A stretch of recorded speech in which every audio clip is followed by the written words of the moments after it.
is. Here. 3 digits on the back. Yeah, right. I'm gonna need all the 3 digits. Yeah. So quick, just do the intro again. Yeah. Yeah, so I'm Dan Fornace. I'm the studio lead at Ether Studios, and I live down the street, 10 minutes away in Bothell. Just a quick overview of what I do. For those of you who are here for Smash, that's good because I make a game called Rivals of Ether, and now Rivals of Ether 2, and it is a competitive platform fighter.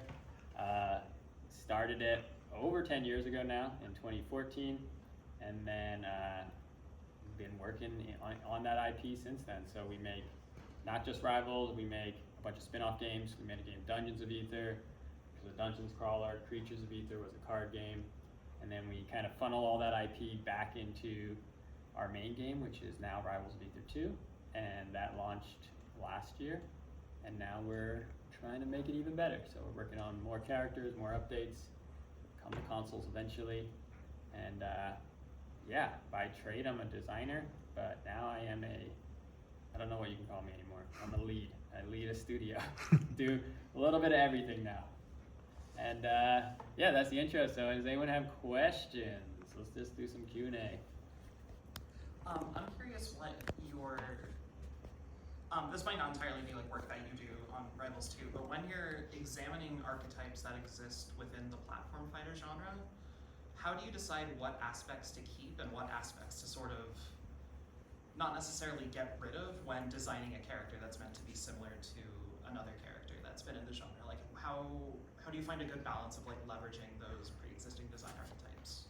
Yeah, that's a good question. So in Rivals of Ether, especially the first game, a lot of it came down to personal taste, right? It's kind of like, what do I like about fighting games, especially early Rivals. Like every character was not just my interpretation of a Spacey or my interpretation of Zelda, for example, was Absa, but also how I would want them to play. So it is a little bit like you're kind of trying to make a game for yourself. I think I got lucky in the first Rivals in that the way I engaged with Smash is kind of the way a lot of people might want to. And I shaved off things that, at the time, half of it was because I was a single developer, and half of it was because I didn't like those things, especially the ledge. The ledge is the funniest one because I played Brawl competitively in college. That's where I came from. And I tried to play PM a little bit, but what happened was I had just moved out to Seattle, and I went to a place called Game Clux that used to exist, and I tried to enter some brackets. I think I went like 0-2 in PM, but I was like, wow, I'm really not ready to like grind to do game at this point. I'm also like an adult, and I pay taxes, and I live not in a college dorm anymore. So the impetus to make Rivals was like, hey, Melee and PM are too hard. Brawl is dead, rightfully so, and I want to make a game that's like this, but it's easier. So that was the first part, and then the second part of picking characters was I want the characters to play how I want them to play, and I never liked mashing because I was bad at it, like the Mario Party style. I was so bad at that I was like, I'm gonna remove all that crap, and even some other stuff like some stuff early was just like I thought that's how it worked, so that's why like dashing and everything in Rivals, baby dashing was not on purpose. It was like I'm playing the game, I'm like, this is how it feels like it should work. So yeah, a lot of it was me not knowing things and also me choosing my own preferences. That is a very fascinating and helpful answer, thank you. Yes. All right, so when you're designing a character, I was curious, how do you start for the design of a character? Do you typically, like, let's say you're just making a brand new character. For step one, are you going from a moveset basis, or are you going from like a sort of like top-down design where you have the image of what the character should look like, and then you make the moveset around that? Yeah, that's a good question too. A lot of it depends on how the character came about. I think most of them started from like a single mechanic that would be cool, and then a character and element extrapolated from that. Because like Forsburn is a really good one where, especially in Rivals 1, I think Forsburn turned out awesome, and he's like a pretty unique character in the platform fighter space. But I remember from the beginning, I was like, I want to make a character that's about deception, right? I played a lot of League early on, which actually, if you played League of Legends, you can kind of see the first bunch of Rivals characters had like something from Smash, something from League, and then smashed together. So I knew I wanted Deception early, so right away, Shaco was like pretty popular. So like that clone split, I was like, okay, I want them to split into AI, and I want you to not be able to know who's who. Right. The smoke screen, pretty sure was because we're like, hey, we're doing a Deception character, let's make him smoke. So right away, it's like he's gonna be hiding behind stuff. And then once we had those two cores, even the way he spread smoke too was based on Singe from League of Legends. He had a move where he just started spewing smoke and ran, and I was like, oh, this shit's awesome. I'm gonna do that. And then that's also probably not the best way to have done it. Like looking at Rivals now, like the way he spread smoke is probably problematic because it's so free, but just that concept of it. So like once we had those ideas, everything else, at least the way I design, is like once I have a basis, I just start like connecting everything. It's like one of those tests you get where you have to like match the two words. That's the way like a lot of my designs work, almost to a fault sometimes. Sometimes like my characters are too crazy. I think Sylvanos and Eliana, that patch is where you see if Dan is left untethered, like where I will go. And I think a lot of players preferred Claire and Rano, the update before that in Rivals, because Trevor helped a lot on those, and we kind of balanced each other out. But yeah, I do like to basically take things I like and then connect them in ways that people haven't necessarily seen before. That's kind of how I operate as a designer. You mentioned that like your initial design philosophy for Rivals 1 was like removing certain like, how do I put this? Extreme mechanics that like you didn't like from like Smash Brothers and PM, like examples like mashing and ledges and whatnot. So then my question to you is like, what was the headspace you were in when reintroducing those mechanics in between Rivals 1 to Rivals 2, with things like ledges coming back, grabs being staple, and so on? So the first one was like shields and grabs. That one, I would, there was times we talked about putting it in Rivals, right? Because what happened was when I started Rivals, it was just me and Flashy Goodness, right? It was a 2-person team at the beginning, and it was for, I don't know, first 8 months, 7 months was just the two of us. I think I did hire another pixel artist pretty early. His name's Johan Vignette, to do some of the early backgrounds. But like for a while, it was just me. So that meant I was doing all the design, all the programming, basically everything except audio is what I was handling. So right away, I'm like, okay, well, I'm not going to be able to make a fighting game with like a bunch of characters and like a bajillion moves. So grabs and throws was pretty easy to get rid of because like 2D sprite art throws is really hard. You got to do like either custom reactions or you got to be like pretty boring in how you do the throw animations so they like work against every character. So that was eliminated for scope. But in terms of my personal style, like I love throws. Like when I played Brawl, for example, like I think all my combos started out of grab because it's like the most guaranteed way to like have set follow-ups, right? So like I always missed being able to grab and throw people.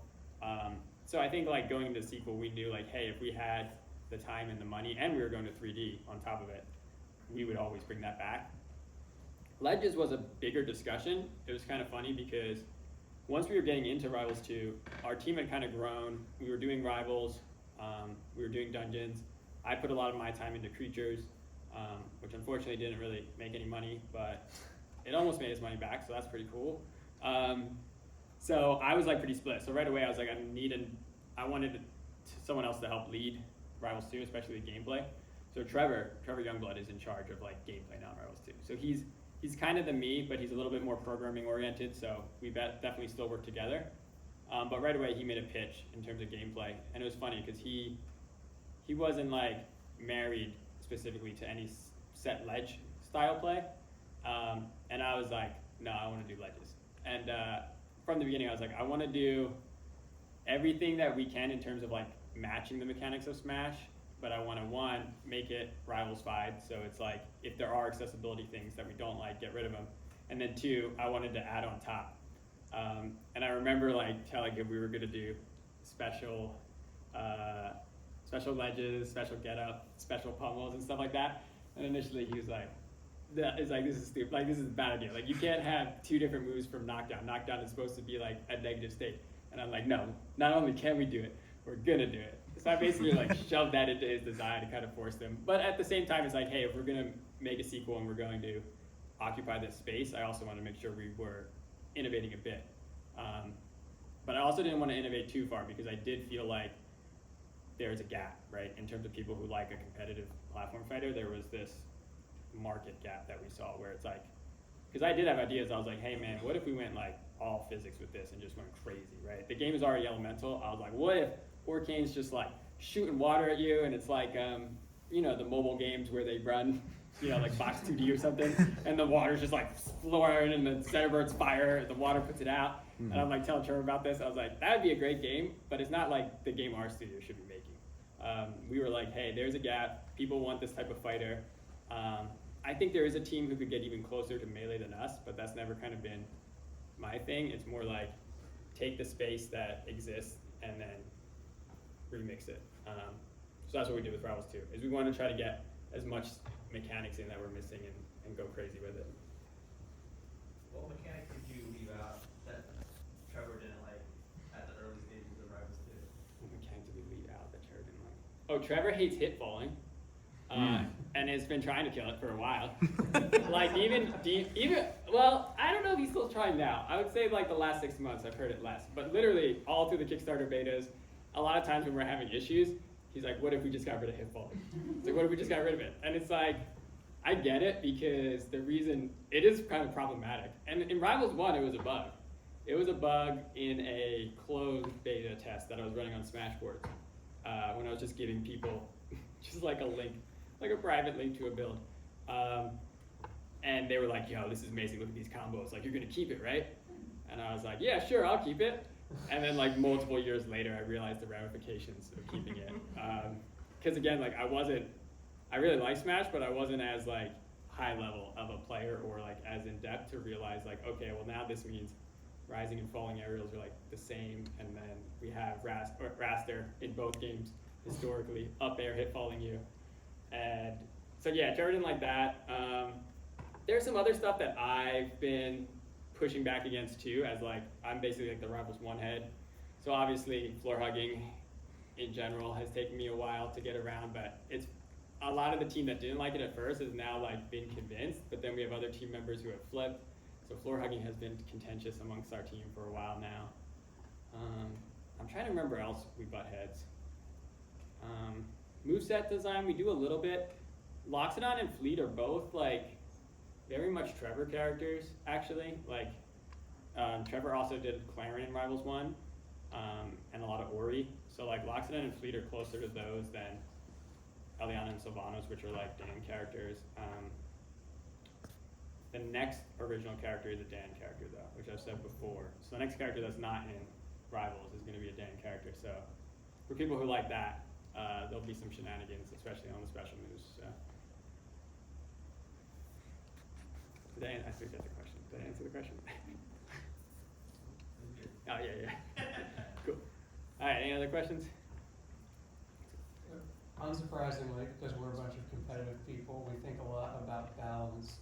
But I'm really curious what character you think best exemplifies where you want both the power level and the play style of characters in the end state of the balance of the game to reside.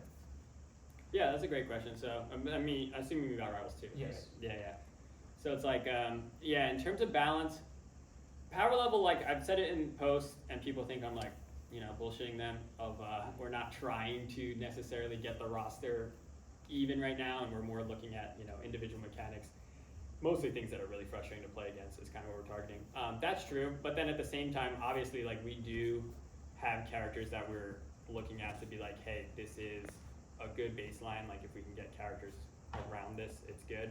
I also think, even though people don't want to hear it, as a designer, there is like no or it's not bad to have characters be good and bad, but then there are times where it is bad for the best character to be certain playstyles. Okay? So in a game like Smash Ultimate, say, let's say the character who's got all the crazy shenanigans doesn't have normal animations, all their hits done, all their text look completely jank because it's based on some PC game called Minecraft. Maybe it's not going to be fun to watch 4 of those in a top 8, right? Yeah. So from that perspective, it's like, you know, obviously we want to make all characters be viable, and I've said this before, one big goal of Rivals 2 is like all characters should be solo viable, which means you shouldn't have to pick up a secondary, right? So even, you know, Fleet Crag is a great example. Like that matchup is pretty bad, and I think all of the Crags would agree that they do not like that matchup. Some of them pick up secondary, some of them play it and then complain to me after if I'm at the tournament, especially if I'm on commentary at LACS and they get on the mic right after and they tell me how they feel. But we want to make adjustments, right? So like even in Rivals 1, there were times where we're making adjustments for a matchup. But then other characters, you know, something like Orcane or even Fleet, or even like a character that's like really consistent and easy to be good with. It's like you want them to be good and you need them at striking distance, but if they're far and away the best character, like that can create problems because consistency matters a lot at a high level, right? So I think Zetterburn, even though everyone says he's our favorite and we're favoring him a bit, I think he is a really good balance point right now because not only is he pretty explosive and he does take, you know, a bit of, not necessarily tech skill because Rivals 2 is easier, but like just more, you need to be really tight to be good with him. He also has a very straightforward game plan. Like if any of you have ever tried to play Zetter, especially after you lose to one, and then you're like, wait a second, how do I get in on any of these characters? You're like, you play Zetter versus Claren, and you're like, wait, like the other person who just destroyed me got in no problem, but now it feels like I have no range and I can't get in. So just a character with kind of like a clear play style like that is a good baseline. And then yeah, we want every character to be viable, but we also know like there are characters that are easier to play and easier to be good with, and we don't want them to be too good, especially at tournament level. Yes. First of all, as someone currently playing Guilty Gear Strive Season 4, I absolutely agree with your take that not all archetypes deserve to be top tier. Especially regarding character difficulty. She's a Potemkin player and she's giving me the side eye right now. I'm curious what your general thoughts are on the direction that not only the fighting game genre has sort of been taken in recent years, but also just the platform fighter subgenre as well. The sort of, I hate this term so much, but a lot of people call it like strivification of fighting games. I hate that term so much. Yeah, especially because Rivals 1 did it first. So like, why did they? No, just kidding. Yeah, I felt that as well. You know what's funny is like a couple years ago I made a Twitter just thread about this exact thing, like the kind of making games easier. And I remember saying something like, I'm done making games easier for new players because they don't care anyway, and all I want to do is make it the best for, you know, like people who are gonna love it. And then Rivals 2 comes out, and there are a lot of things that have been, you know, simplified, especially from Melee. And people are like, what the hell, man, your game is that. But I think, yeah, there's kind of two things happening. One, I think fighting games know, like, they're just as expensive as any other genre, right? So like they are trying to widen their net, right? Because it's like the people who play them are getting older, right? I look at Rivals. Our core fan base right now for Rivals 2 is the same age as it was for Rivals 1, which is bad because that means we're all 10 years older than we were, right? It's like the game came out and everyone was like, you know, 18 to 25 or whatever when they're getting it, and now the same people are 28 to 35. I mean, obviously you guys are playing it and younger, but like, you know, a lot of our core has gotten older. I think fighting games see that as well. So like they realize, hey, like our core is going to follow us and they're going to check it out, and maybe they'll be frustrated about X, Y, Z, but if we want to keep growing and we want to like, you know, make a sustainable business out of this, like they do have to widen the net. And the question there is how. Because there's a lot of ways you can do it. You know, Street Fighter obviously has World Tour, which is amazing. A lot of games, the way they try to do it is they make their menus as impossible to use and take a million years to load, and then they hope that'll figure it out. That's engaging. No, there's like a lot of different kind of accessibility ones, and they're all like pretty expensive. I think like simplifying the game at the floor is valuable, and I think like the combo assist that fighting games have done is also good, especially if you don't take away the high level.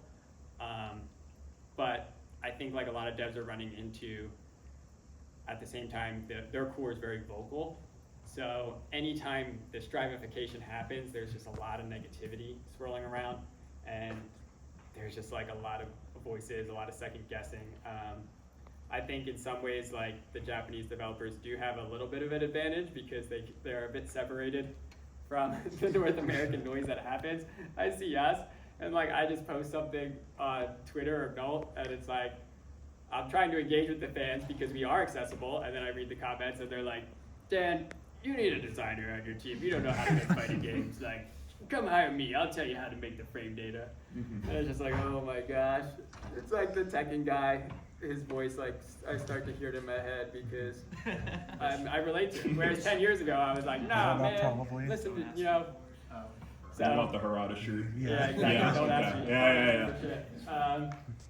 So yeah, it is a balance. I would say the fighting games are right in trying to expand. It's just, I think fans need to be, I would like to, if they could give a little more grace in terms of like the different ways, right? Because the developers and the players' goals is the same, right? They want as many people in queue to have as many people playing, and the more people playing, one, the more fun it is for you, but then more opportunities for the top level as well. So like everyone wants more people playing, and yeah, it's just disagreeing on how teams go about it. First of all, if it makes you feel any better, I was 11 when Rivals 1 came out, so. They're on. Nice. I guess a follow-up to that is, you mentioned the goal of like lowering the skill floor being like probably one of the best ways to go, which I agree with. What are your thoughts on the best way to go about on lowering the skill floor? Is because there's a lot of games, I think when people say stripification, they think of like very basic combos dealing more damage, or just whatever Tekken is doing right now. Yeah, I think, so like traditional fighters is funny, like the last one I actually worked on was Killer Instinct back in 2013, so I worked on the one that launched on Xbox One, the reboot, and then I did a little bit of work on Season 2, and that game also did have, you know, it had a buffer, and it had the combo systems a bit simplified, and then what they did was, they had like, they made, you know, smaller links for like pros that were like better damage and better options, but a lot of their systems were pretty accessible. And I think with like traditional fighters, yeah, I honestly, like 2XKO for example, like I honestly want to see, you know, how these play out and how people react to them.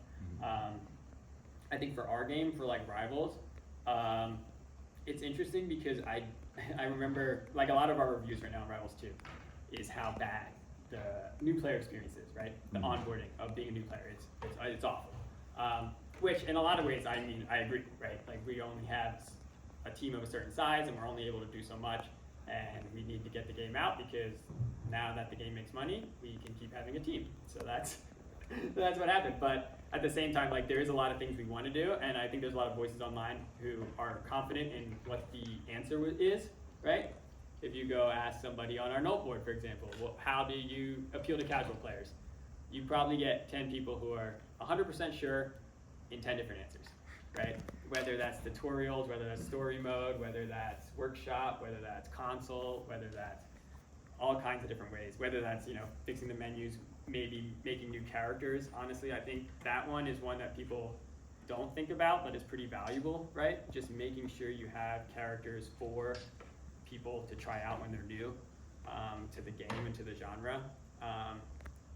That's something that we have a little bit of. I think Zetterburn and Crag are, you know, more accessible, but we'd like to have, you know, what if you play Kirby in Smash, right? That's what you play with your friends. Like, what do you play in Rivals?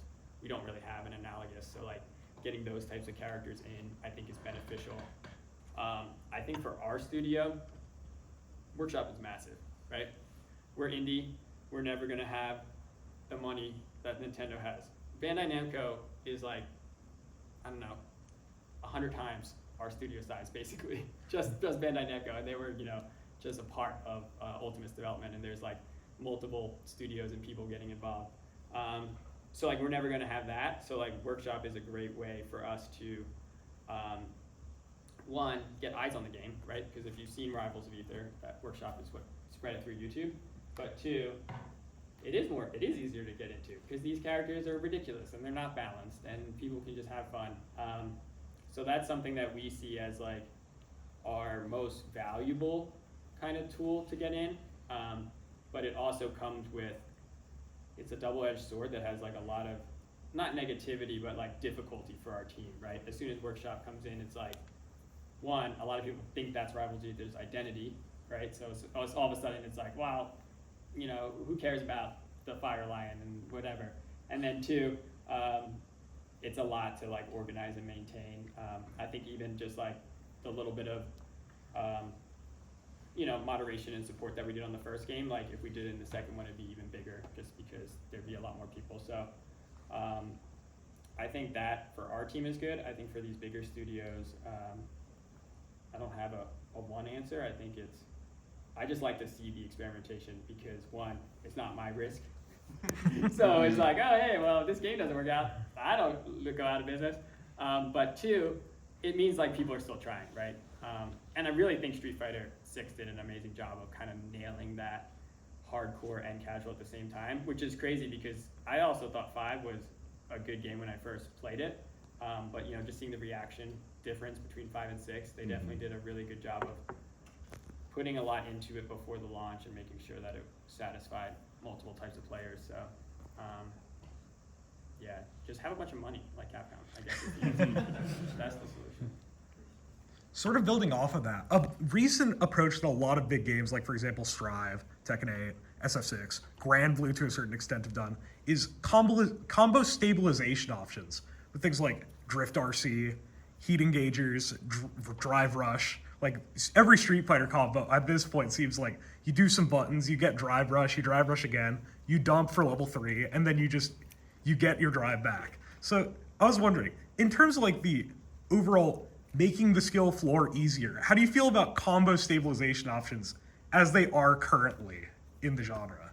Yeah, that's funny that you brought that up because I was thinking about this the other day in Rivals, not even necessarily related to exactly, yeah, like the meters and the combo stabilization that you mentioned is happening, but like just the way the genre is kind of solving problems in a similar way as it gets older, right? They're like, hey, like, you know, these characters or these things are not interactive and everyone hates playing against XYZ, and it's like, okay, well, we know we want them to be hitting, we want them to be playing, so like let's give rewards for those that they can then use to then win the match.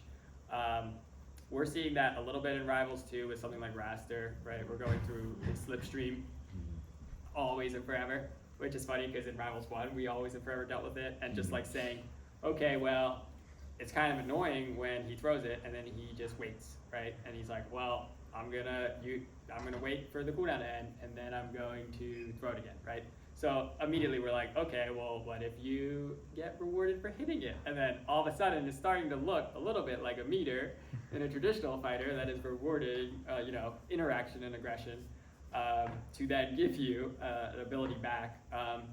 And I think it's basically, I think a lot of us are, like a lot of game developers, fighting game developers are dealing with like, we kind of know how we want the game to play when it's up on a stage, and we know what we don't like seeing, and we know what fans don't like seeing, what types of styles they don't like. So I think a lot of developers are trying to use that to basically, you know, incentivize gameplay the way that they like. And it does feel samey in some regards, but it's also like, in my mind, it's like one of the safest ways to kind of guarantee, you know, that the systems are supporting what you want. Because like, if you go the other direction where you just let characters play like all kinds of ridiculous styles, you're entering an environment where everyone's playing to win and money is on the line. So you can't, unless it's like Melee and somehow like Mango's your best player, which that was awesome for as long as it's lasted.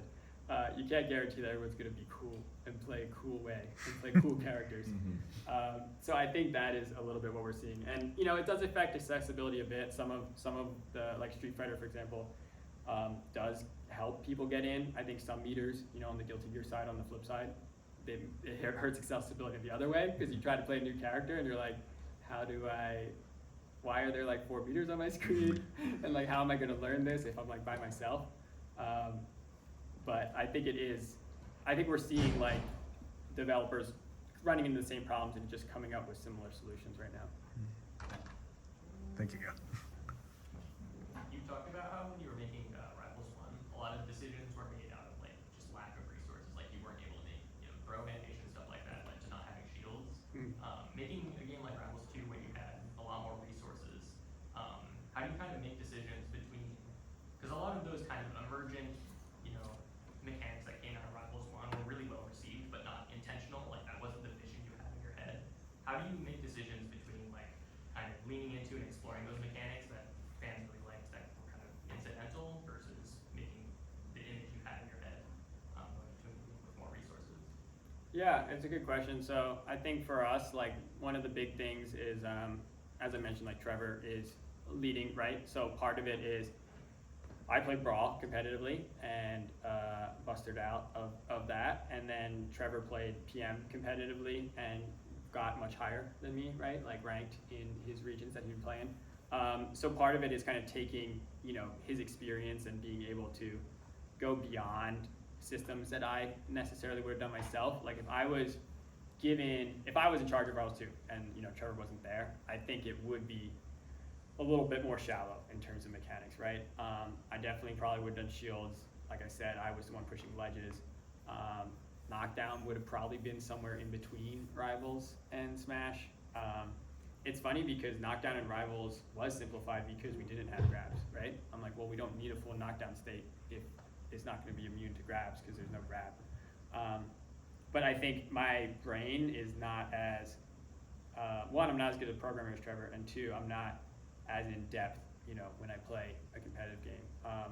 So like that in that way, Trevor knew pretty early the kind of like which mechanics we were prioritizing, which ones weren't, especially in something like Drift DI, another contentious design among our team that we go back and forth a lot.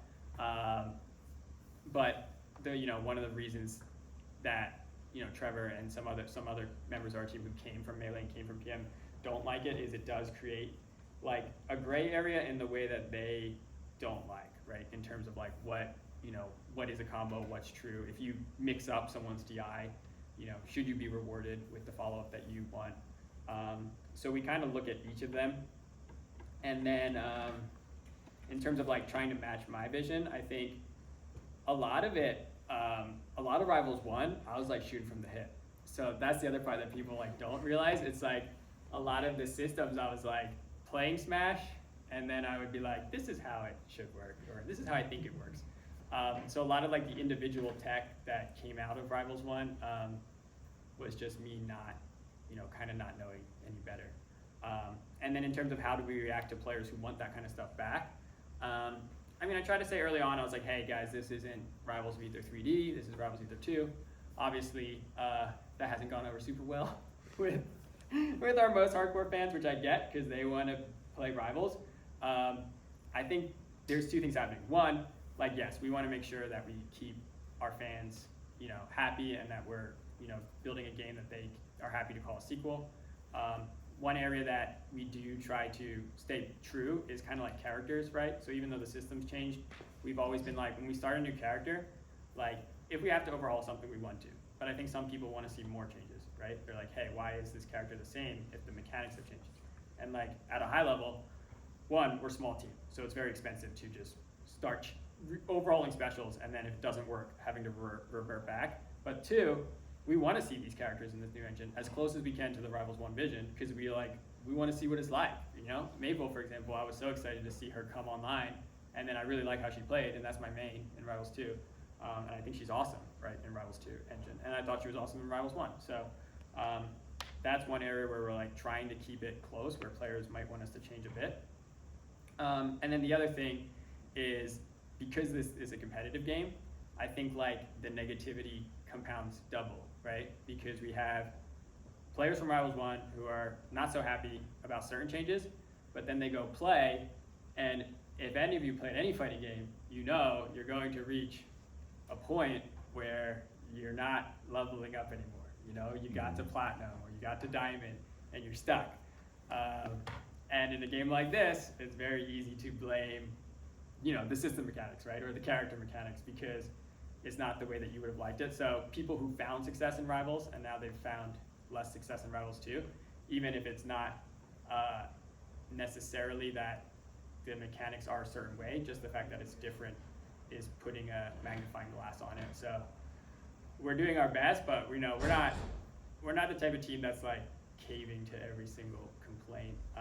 You know, I have a vision, Trevor has a vision. Our visions are a little different. We're good at contrasting, but we're not super concerned about, you know, every Rivals 1 player's vision of what it should be right now. On the slightly different side of it, with Rivals 2, you got an interesting cosmetic system, similarly to like League, with the different skin rarities and, well, like rarities, but like different amounts of production for each skin.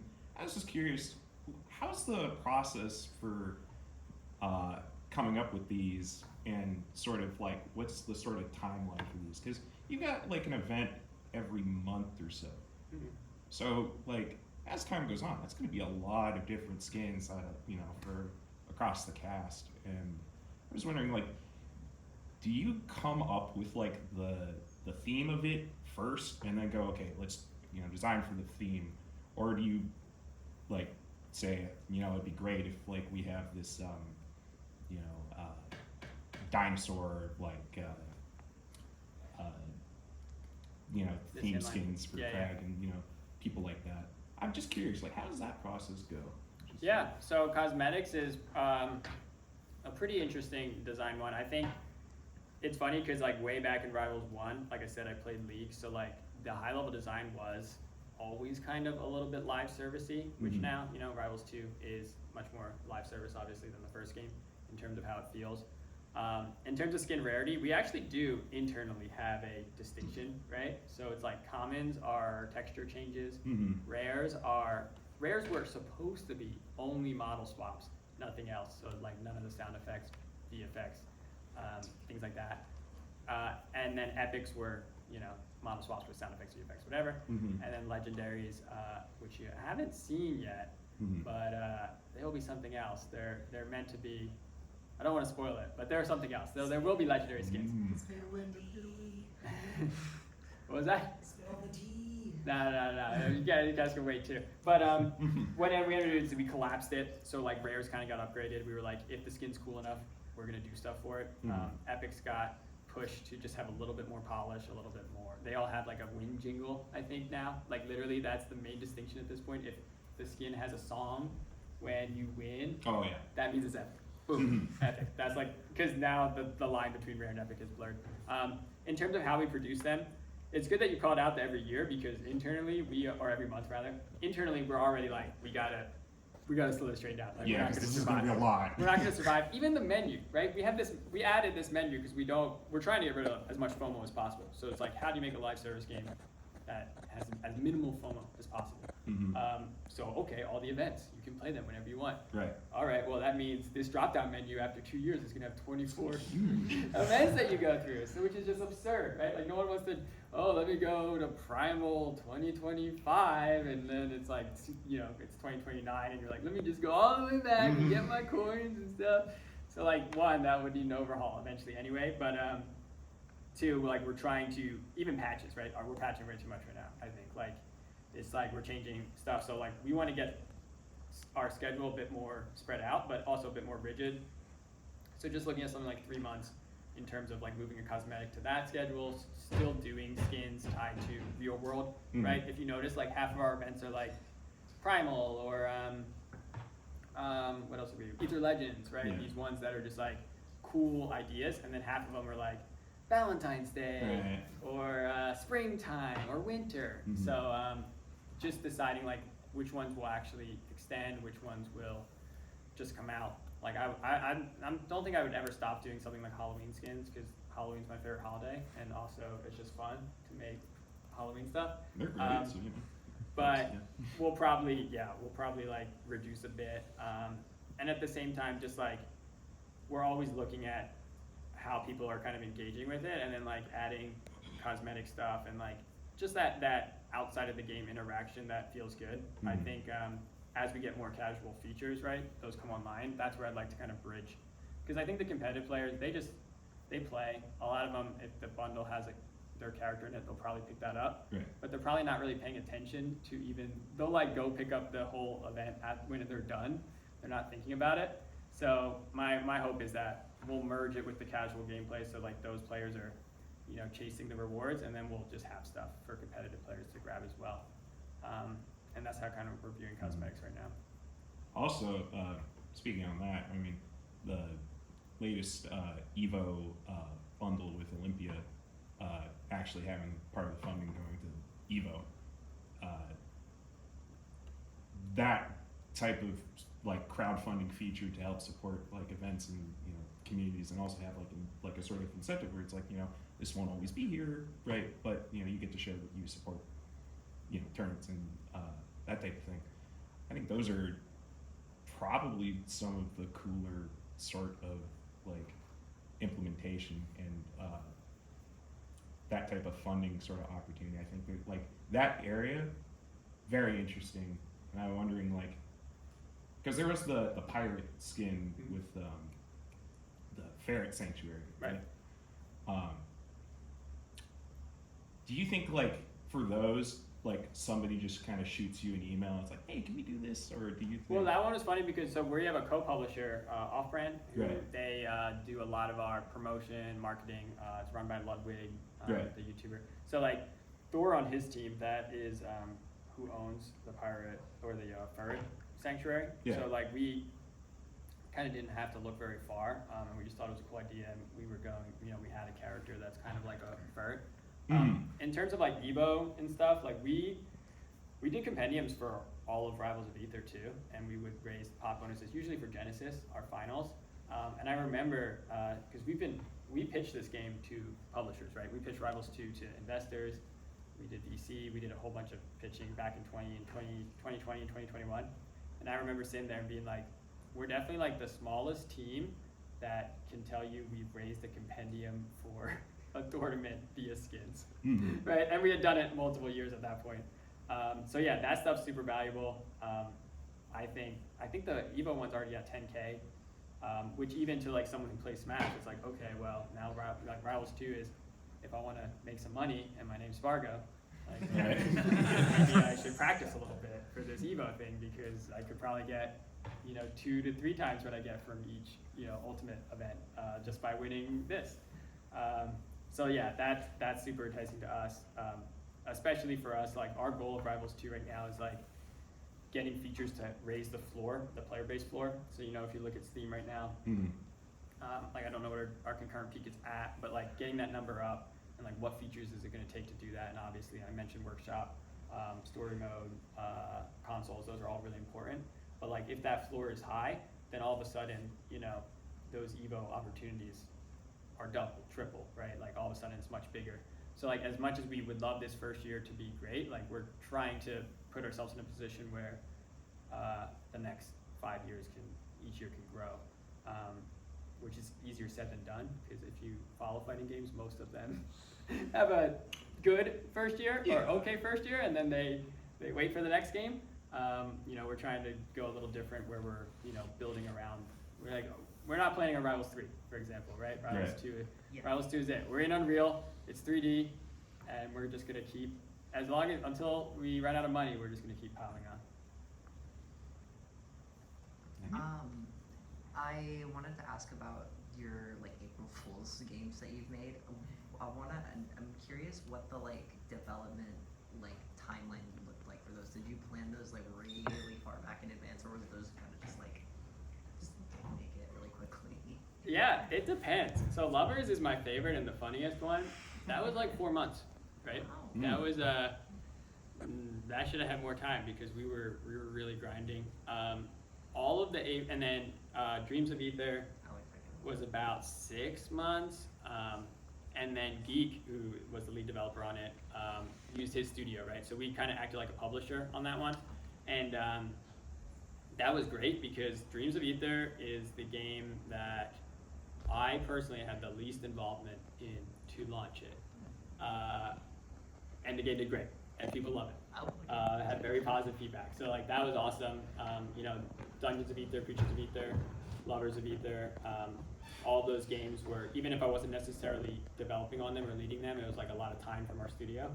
I think now we're at a point where you know, an April Fool's game, depending on the size, we'd probably be looking at like 8 or 9 months, but it would be a small team, right? Those are 5-person teams, sometimes less, super small, whereas like Rivals 2 is now like, I think we're gonna hit like 30 people on it.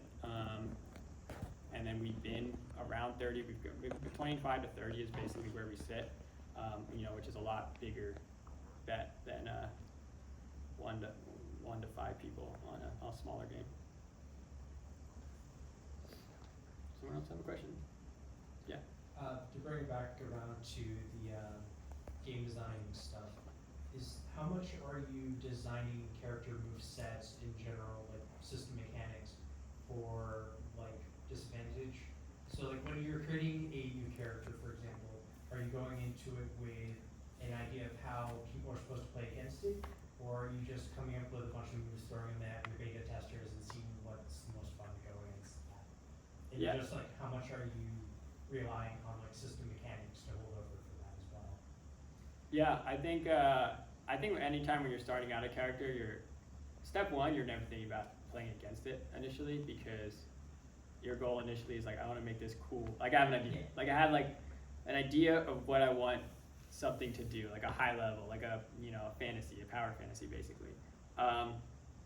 And then I think in Rivals 2 at least, like when we go that next step of looking at specials, at least me now, right away, I'm looking at how can we turn the table on this, right? You know, like Crag Rock, for example, when the opponent attacks it, they knock the shards in the Crag, and that opens up combo opportunities. Fleet has a more extreme case with the Wind Chime, where you can actually put the Wind Chime back on Fleet and then get a combo out of it popping. Like I think that kind of stuff's really interesting, and I think if the special lends itself to that, we're thinking about that pretty early, right? Like that's before we do any implementation. Like if a lot of our character design docs are Google Slides, so like what you'll see is like at the end of the slide, you'll be like, oh, also if you do grab this thing away from XYZ, then you can use it against them. Like we're thinking about that early, because I've always felt in Rivals, like that's one of the coolest parts, is when you get to like, you get a combo that wouldn't have existed without the other character's mechanics, right? So like Edalus was awesome in Rivals 1 in my mind, when they armor up, and you get to see Orcane down tilt him like 30 times. and then the armor pops. It's like, that's only possible because he's falling so fast and he's not going anywhere. So that stuff's really interesting to me. And then in terms of how fun they are to play against, I think a lot of that does come out in beta testing, right? I think like, there's people who are complaining about Olympia. And it's like, yeah, dude, did you guys even test this character? Like, this is completely broken. Like, just imagine how broken it was then when beta testers got it, like, a month before. Because it was more broken, right? And then, like, same thing with Edalus, same thing with Forsburn. First time they get their hands on it. Because, like, we could potentially be fully buttoned up, right? We could have a character a bit more balanced before we give it to testers. But it's not actually that valuable to, like, have Trevor, because it would be Trevor, because he's the, you know, programmer who's actually hooking up characters in Unreal. Like, lock him in a dungeon for 2 weeks and be like, okay, like, go test and find everything, because it's honestly slow. And he wouldn't even find everything anyway, so, right? So, like, getting it to testers, sometimes even getting it to players is kind of like all you can do, because they're going to hit it. You know, it's like the monkeys with the typewriters, right? It's like, well, Trevor would be one monkey with a typewriter, right? And when we release it live, we have, I don't know, a lot more monkeys, however many you want to say. So yeah, I think playing against it, we do kind of have to see, it has to go through beta testing, and then it has to sometimes go to live players. So yeah, I don't know, was that the answer? For the most part, yeah. And then it's just like, because I agree, I think it's really cool when character mechanics interact like that, where it's like, oh, getting combos off of like a Mala flashbang because you hit it back at him or something like that. And then it's like, I just wanted to know like the intentionality of it, or if you just have like a general idea of, oh, this is a like fast follower, so they should be played against in this way, or oh, this is a zoner, so we want players to break their zoning in this way. Like, do you have like a specific option in mind? Like, oh, for Crag, it's really obvious that you should parry his stuff. But was parrying like the intentional thing when you first started out, or was just that after testing? I think a lot of it's after testing, right? So like the Rivals characters, like it's funny to see when Rivals 2 first launched, I was seeing like Mango and other people play, and they're complaining about like certain characters and how they play, and I'm like, you guys get like, this is the filtered version, right? Like when you parry Crag's down B, like he goes into parry stun, and like I said, I came from Brawl, so if you go play the old builds of Rivals 1, like none of that stuff, like all that stuff's broken, right? A lot of the specials were just like, there wasn't a hard counter to them because, you know, I don't even think, I think all you got was invincibility off parrying any of Crag's things, right? Like he didn't move at all, so down B was basically just like relentless. So a lot of that is just like me playing the game, and then also me going to tournaments and just being in tune with what people were doing. It's like, do you really want, you know, like we said, fighting game devs know kind of what they want to look like on stage, and it's like, do you want Crag spamming down B for, you know, 3 minutes straight? Probably not. So a lot of the Rivals 1 characters like that. I think we do have more intentionality now as we're developing, you know, new kits with new specials. But at the same time, like, yeah, we want to see how players want to interact with it. I think parry's a really good example. Like without parry in Rivals 2, there would be more mechanics that would have to be changed, right? Like Lily, for example, like you get the fastest character in the game, that projectile plus Lily, and you're like, okay, you gotta like run over and shield it, and she's gonna run up and grab you. Like there would be a lot of things that would have to be different. So like Rivals 2 does have like, you know, the combination of a lot of the learnings from Rivals 1 plus the new mechanics. Yeah, that's a lot closer to an answer. Cool. Curious about the process for like taking a Rivals 1 character and then making them work for Rivals 2. I think at some point I heard that when you were making like the picks for like, okay, who's going to be like the first add-on character, you were trying to pick characters that would mesh well with the systems for Rivals 2 for like the least amount of like changes. But you know, like we got Olympia, right? And now instead of having our like sort of quick draw like side B, we have our command grab side special. I'm curious, when you're doing that, are you first like just raw trying to make sure the whole moveset goes in Revs 2 and then seeing how that works, or can you just think of it from like we should probably change that before we even like put it in? Yeah, that's a great question. So the workshop characters kind of went through this twice, because when they came from workshop, we did do a design pass on them. Trevor and I kind of got together and like tweaked them from workshop to what we thought would be good in Rivals 1, and then again Olympia goes through it again in Rivals 2. I think the very first thing we looked at on Olympia was like, okay, from a high level, she's like in your face, close range, brush down with big gauntlets, big fist. Should she be spending as much time in the air as the Rivals 1 Olympia was? That was the very first thing we asked ourselves, because if you watch her, she had that quick draw, but she was zooming, right? Off stage, she was like zap, and then she's wall jumping, and then she's going back out, and then she's zapping again, and then if she hits you with that punch move, then it's her turn to play the game. And that move was pretty insane. So like right away, we're like, okay, we probably don't want that, right? Like we do want we wanted her to be heavier, like a fast faller. So right away, we like tried to go a bit more grounded. And then the side B is funny because that's like a good case of like low hanging fruit. I would say in Rivals 2, because right away it's like, well, we don't want this, the zoom in around, and now we have shields, right? And it's like, you know, in Smash and any fighting games, there's a lot of times where you want to add like a counter to defensive options. So like a grab, you know, just made a lot of sense. And then also we were like, hey, she's kind of an FGC inspired character. There's lots of cool grabs we can look at, including, you know, Demon Flip for some inspiration. So that's kind of how we ended up where we did. I think on other characters, like, you know, it might be more work, and like you said, that is why we've delayed on doing certain characters. Yeah, where like, it's you probably don't want to do like Eliana for like the first one for that game, probably, right? Yeah. There's probably a little bit of work there. Elion is funny because she's one of the most Dan characters, and I am very proud of her. But if you looked at my design docs, she plays nothing like what I wrote up. Like I wrote this like air zoner with a bunch of tricks, like almost like a Bowser Jr. like going crazy. And when you saw her in Rivals 1, she was like parry you and then kill you.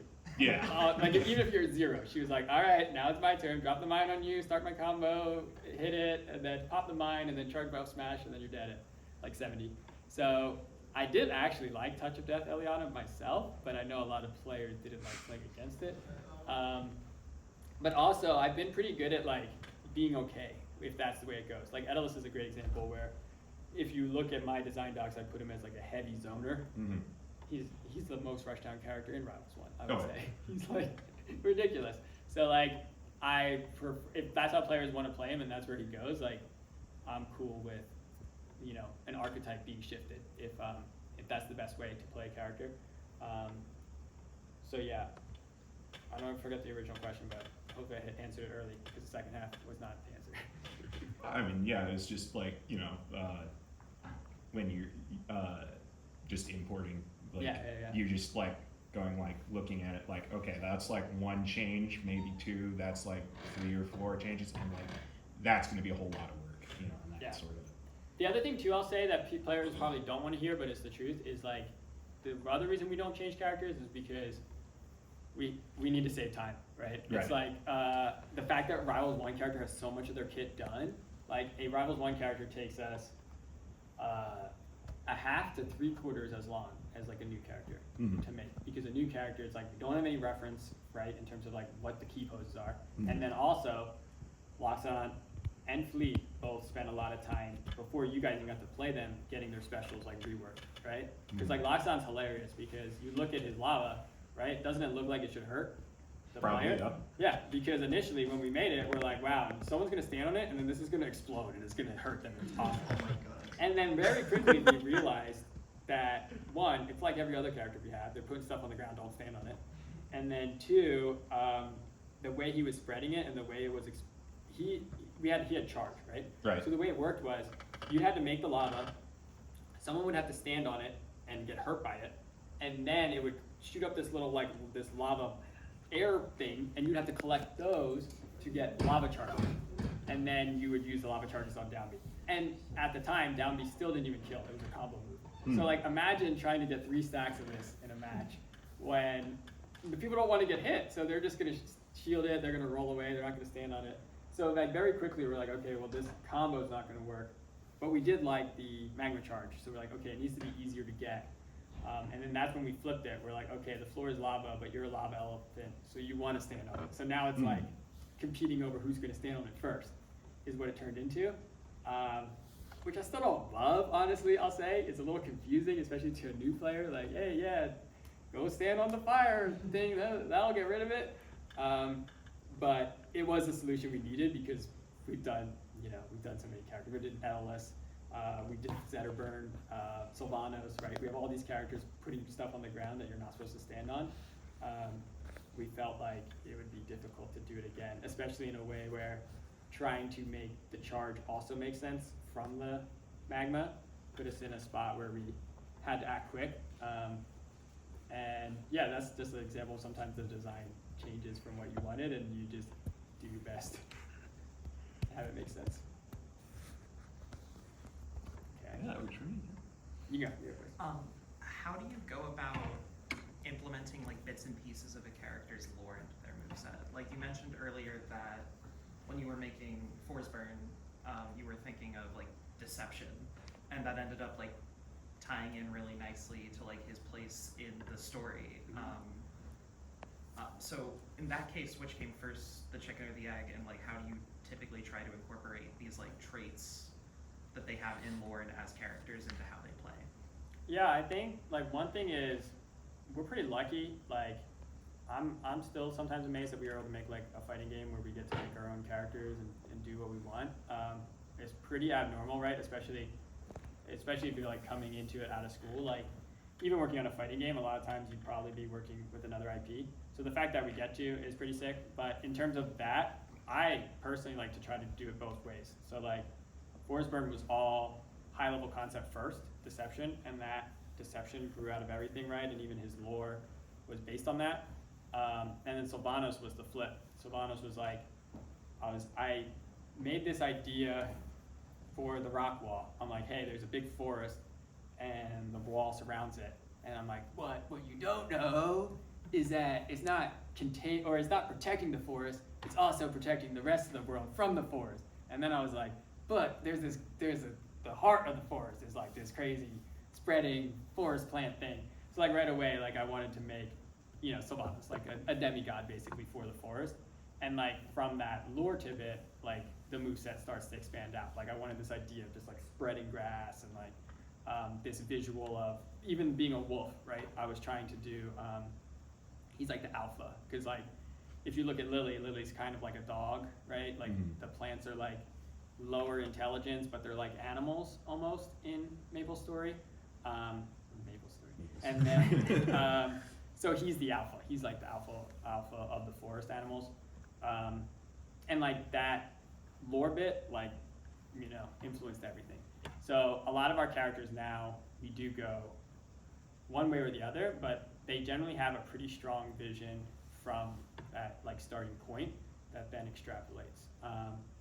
I would say the characters that are like the most in between is something like Fleet from Dungeons, where she gets the balance of both, because in Dungeons she wasn't, platform fighter character, so there wasn't like an archetype we were going for. There wasn't anything big and bold like deception, but also her lore isn't like crazy established, and she's not pivotal. So she's like a 50-50, where it's like kind of half based on what she was in Dungeons, and half just like she's an archer who uses wind. So let's make her cool. And you talked before about you had the Kickstarter to help get the game over the finish line. You had to release the game to keep making money.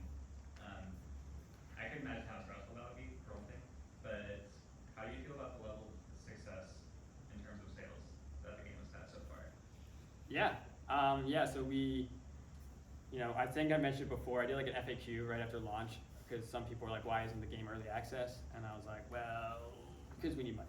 Like, right? We need to do a full launch. Also in Rivals 1, like 1.0 launch, like wasn't really anything for us. Wasn't even a blip in terms of sales, and like we did market it a bit, but it's us marketing it. So we knew like, hey, when Rivals 1 did have a big hit was Definitive Edition, which was 2020, when we also launched it on Switch. And the Steam version also popped off at that time too. I don't know if you guys remember, but the 2020 release, we merged the whole game into one. I don't think we did rollback at that time. I think rollback was later. We did something else too. We like gave everyone all the characters, so if you had skipped DLC, you got all of them. And the game, not only players came back, but obviously did a lot of sales. So in our mind, like we are looking forward to a point when we can hit console. Like we're eyeing like, hey, that definitive release, like we want to do that again, but we want to make sure we have enough features that it's satisfying for those players who aren't competitive, right? So like we do have a North Star of like, let's go to it. In terms of like how well we're doing good in that the launch was great. We now have money in our bank account, so we're not at launch where we're gonna be like, oh, we're gonna go into the red and then not be able to pay our team. So like we do have enough to pay our team. We're not like, it did not do so well that we're out of the woods, right? I think we've hired maybe 3 or 4 new people. We actually have someone new starting next week to help out on UI, but this one's just like a short contract, right? Like we're targeting, like an 8-month contract to really like help what we need for right now. But we didn't go out and hire like, 20 or 30 people. We didn't like double the development team or anything like that. And we also know that the launch did great, but like the sales are not, it's not like October month and then the next month we did just as much and the next month we did just as much. No, it's like, it goes down. Right around Olympia launch was actually really good, so that was positive to see a blip, like a positive uptick there. But we're in a point where, hey, like if we extrapolate into the future, like we are going to run out of money again, right? With our current team size. So it's like, okay, well now not only are we, making sure that we can pay our current team and do stuff, but we're like, what features can we get in between now and that point in the future when we don't have any money that will raise our floor and be able to, sustain Ether Studios as a company.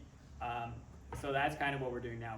We're doing our updates, and what players are seeing right now is kind of like the front-facing updates, but then behind the scenes, we're also working on bigger features that we think can, sustain us for longer. Are you fairly confident that you'll be able to get to the points of great spikes in sales before, you potentially run out of money? Is there any worry about not being able to make that ever?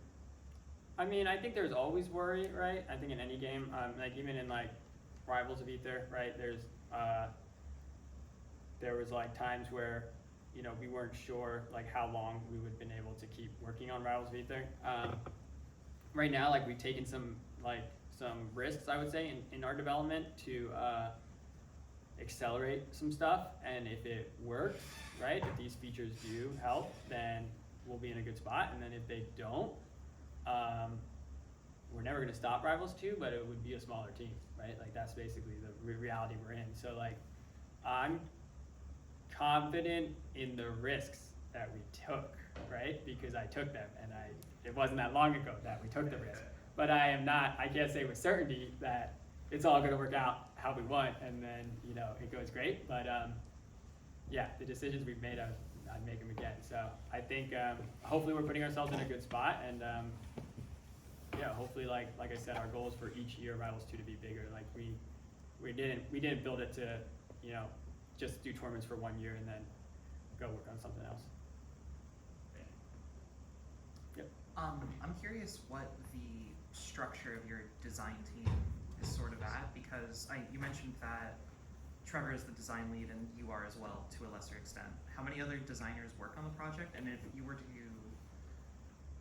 to like look for onboarding another designer to like work on combat, what would if you were to like had to give them a design test, what would that look like? Yeah, this is a great question. So yeah, I am studio lead, and then I do a lot of like high level design. I also still do a lot of character design, but I am not in engine in Rivals 2. I have been. I've done it when I needed to. I did like trailers and stuff early on because no one else wanted to set up cameras on curves, or I wasn't gonna ask Trevor to do that because he was putting the characters together. So that means there is a lot of design work is actually like the way that you solve problems in game, right?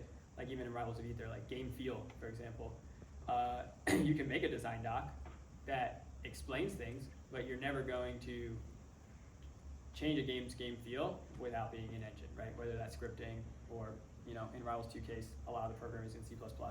So like, you would have to be familiar with everything in Unreal, right? To be a designer changing characters in Rivals 2. And then we also have another designer. We do have a junior designer. His name's Yossi, and he came from the Rivals 1 workshop, and he does a lot of stuff on our team now to kind of fill the gaps, right? Because like my time's extremely tight, so if we're like, hey, remember custom colors? Like we want to make that, but we don't have like a doc, like a full doc of like how this is going to work, what all the screens are, how does it feed into the monetization, how does it feed into progression. So like that's the kind of stuff where it's like I would normally write that, and in the past I wrote all of those docs and I wrote big Rivals 2 docs, but it's just really time consuming, and then it also needs to be vetted with the UI team. So like that's an area where that is a designer on our team, a junior designer doing that. Getting hired in that position is extremely difficult, I would say, because so Yossi not only came from Rivals Workshop, but helped on Rivals 1, was helping with rollback on Rivals 1, is a very good game maker programmer, and is now doing, like I said, junior design work on Rivals 2. So that's another way to say, like, to even get junior design work in a big game, you'll need to either have a good foot in the door, right? So you know your uncle works there, or you'll need to have like a reason to get hired. Like I think for me, what helped for me, I had Super Smash Land on my portfolio, which I built while I was in college, and it was a demake of Super Smash Brothers, like made to look on Game Boy, and I sent it to a friend, with a chiptune artist that I had talked to, knew somebody who worked at like a website called Picky Geek, and he like took the YouTube video and made an article, and that was in like this network where a bunch of people made articles. So way back in 2010 or whenever like I made it, it was on like Joystick, Kotaku, all these sites. So then when I was like interviewing out of college, I was like, hey, not only that, I made this game. Here's a link of Kotaku and Joystick and these other websites that I know the people at Microsoft, that's where I got my first job, were also reading. Like that's massive, right? So it's like not only am I a designer, but it's like, hey, I built this thing that has gotten press. That's like pretty important. So like in terms of like at a younger level, when you're just trying to get your foot in the door, being able to launch stuff, being able to have finished products is huge, which means you probably do need to do more than just design docs to get your foot in the door. Or like I said, know someone. That's also a really good cheat code, because I would say the other half of our hires at Ether Studios are all friends with people who we've worked with, right? There's a guy on our team, Corey, our tech artist. I think 4 of our hires are Corey's friends, because Corey's amazing, right? And we got an he knew an animator, he knew our modeler, Mafu. So that's another way of just like having friends who are good at stuff in 3D and games will pay dividends. So make friends in school, because if they get hired somewhere and they like you, they'll put in a good word for you. Yossi's the same guy who made a platform fighter engine. Mm-hmm. I don't have a real question, but that's just sick. No, it is, yeah. And we love Yossi. We're sorry if Platform Fighter Engine hasn't had updates lately, because we got him on some stuff right now. Real quick, I think we got enough time for like one more question. Yeah, I was looking at the time. I was like, 7 Yeah. I told you 30 minutes and we've been here an hour, so Yeah, our that's fine. condolences. But yeah, if anyone got one more burning question? Yeah.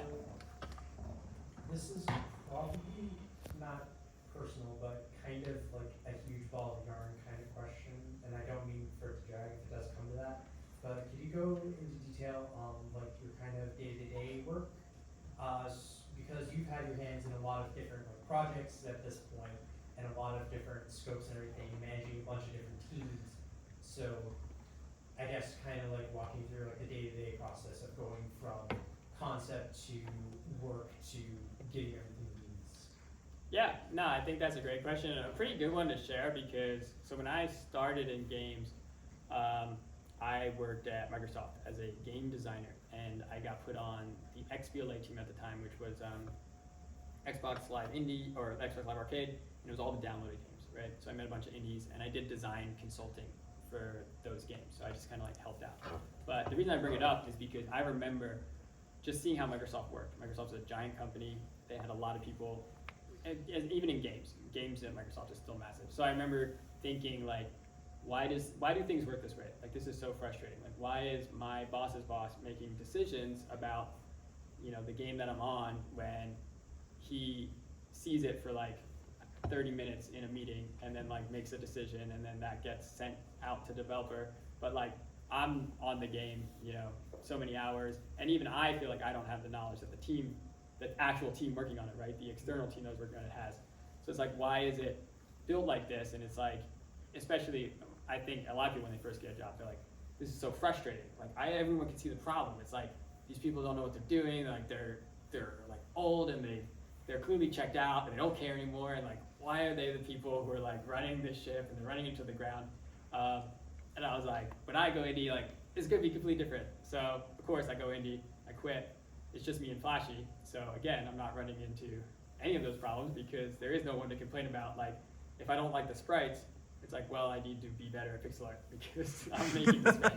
Like, I can't be mad at myself. I could be, I probably was, but like, I couldn't be mad at myself. So this like sense of like politics, right, in terms of like how things are structured.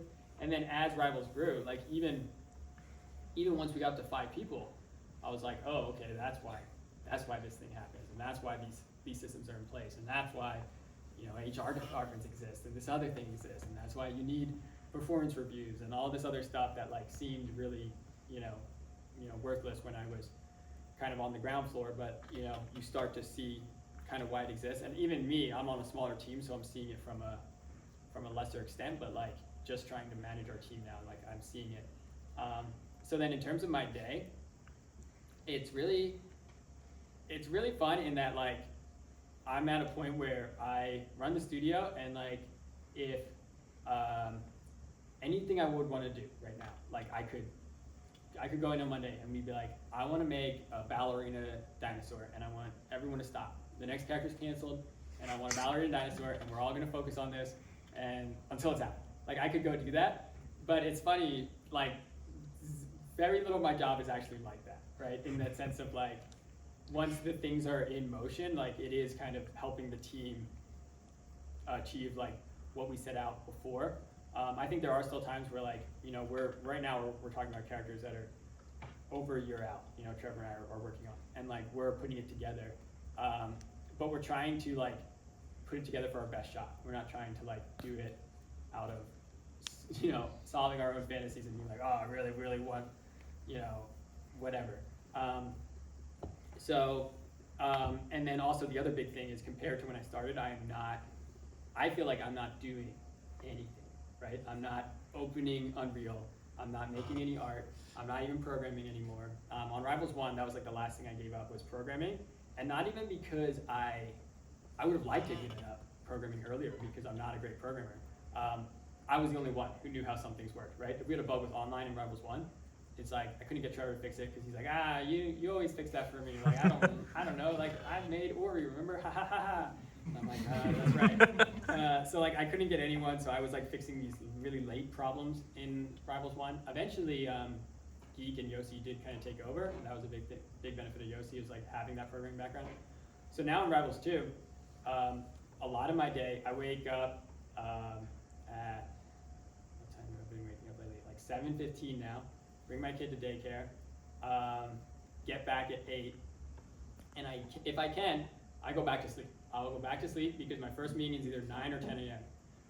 Pacific time. So I'll get back and I'll immediately go to sleep, and I'll explain why once I get through the day. So then I get up at 9, and usually we'll have like team meetings, right? So like each discipline gets like a meeting, half an hour, where we just kind of talk through what they're working on, set goals, and just like figure stuff out. So me and our lead producer are in those meetings, and that's the time where I get to see a lot of stuff, sometimes for the first time, sometimes like, you know, stuff that they've sent and they've already done an update, and I just give feedback, right? So just give feedback, talk about goals, reprioritize. That's departments, and then there's probably like, in the morning I'll have like a 9, I'll have a 10, usually have an 11, then I'll have off 12 to 1. If I can, I'll work out 1 to 2, and then I'll have a meeting 2 to 3, 3 to 4, and then all those meetings on every weekday except Thursday, that's enough to kind of hit all the disciplines, just talking to them. So like around 4, my work day's done. If I'm gonna play ranked and Rivals 2, I'll usually play like right after that one meeting at 4 until my kids come home around like 5, and then I'll hang out with my kids and everything. They'll usually be in bed by 8 or 9, and then at 9 p.m. at night, I do my work day where I'm not in meetings. So like any design docs I have to write, I do we have a Trello board, which I mean, you guys might have used in school, but that's how we organize, you know, our tasks. I'll do a bunch of Trello reviews if I can, so I'll go in and I'll open up animations, I'll open up VFX, anything that I can review, give feedback. I'll go on Nolt and I'll respond to people. I'll go on Reddit, I'll cry to myself. I'll go on Twitter, also cry to myself, close it immediately. Then I'll go on YouTube, I'll watch some video from somebody about Rivals or something, have it up in the background while I go back to Trello and respond, because that column, the 4 review column, is never empty for me. And then I'll also do like a lot of admin stuff. So like just running the company, you know, taxes, hiring, things like that. A lot of the admin stuff does need to be done during the day. So like in the half hour to hour between meetings, I'm also like, you know, if I'm emailing my accountant or things like that, I'm trying to get that done during the day. And then I play the game too. I used to play other video games, but if I'm gonna play a video game now, I just play Rivals 2. I play ranked, I get really frustrated. And then and then it loops. I usually stay up until like 2 or 3 working. So I'll start at like 10 p.m., work till 2 or 3, then I'll go to bed, then I'll get up at 7 again. And then that's why I get that little bit of sleep between like 8. It's either 8 and 9 or 8 and 10, depending on the day, because some days my meetings start a little later. That was very insightful. Yeah. Thank you once again for being willing to do this. It's been an honor, and thank you once again for coming to this campus. Yeah. Thank you for having me.